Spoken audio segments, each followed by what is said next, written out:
Hi friends, I'm Anjaneyulu. మీరు చూస్తున్నారు Telugu tech zone by Anji channel. So ఇప్పుడు మనం మైక్రోసాఫ్ట్ ఎక్సెల్లో ఇక్కడ ట్రిమ్ ఫంక్షన్ గురించి అయితే నేర్చుకోబోతున్నామండి.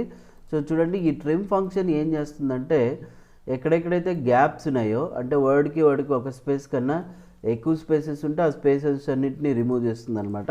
సో ఇప్పుడు నేను ఇక్కడ చూడండి అంజీ అని టైప్ చేసింది, ఇక్కడ స్పేస్ బార్ చూడండి స్పేస్ ఇచ్చేస్తున్నా. ఓకే, తర్వాత వచ్చేసి ఇక్కడ చింటూ ఈ కొంచెం గ్యాప్ ఇస్తున్నాను.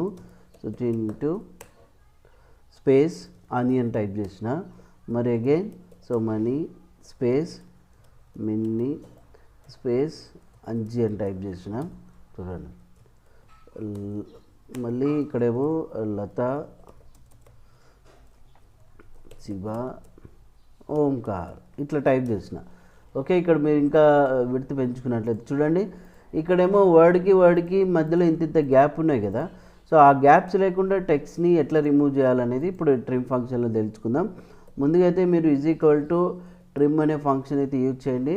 సో బ్రాకెట్ అయితే ఓపెన్ చేసిన తర్వాత ఈ టెక్స్ట్ సెల్ అడ్రస్ ఇది ఉంది కదా, సో దీని సెల్ అడ్రస్ వచ్చేసి సో B5. ఇక్కడ క్లిక్ చేయగానే చూడండి B5 యాడ్ అయిపోయింది. సో బ్రాకెట్ క్లోజ్ చేసి ఎంటర్ ప్రెస్ చేయగానే చూడండి ఇక్కడ ఏమైందంటే స్పేస్ లేదనమాట. ఓకే, సో మరి ఇదే టెక్స్ట్ని ఇక్కడ టైప్ చేస్తున్నాను చూడండి, =ట్రిమ్ బ్రాకెట్ ఓపెన్. సో దీని cell address B6 enter press చేయగానే చూడండి పక్కన వచ్చిందా, ఇక్కడెక్కడ డిఫరెన్స్ చూడొచ్చు మీరు. సేమ్ అట్లా మనం ట్రిమ్ ఫంక్షన్ యూజ్ చేసి ఈ రకంగా చేయొచ్చు.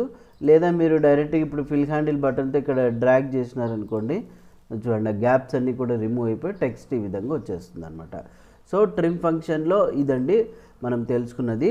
మరి ఈ వీడియో కానీ మీకు నచ్చినట్లయితే ఫస్ట్ అయితే లైక్ చేయండి, లైక్ చేసి సపోర్ట్ అయితే ఇవ్వండి.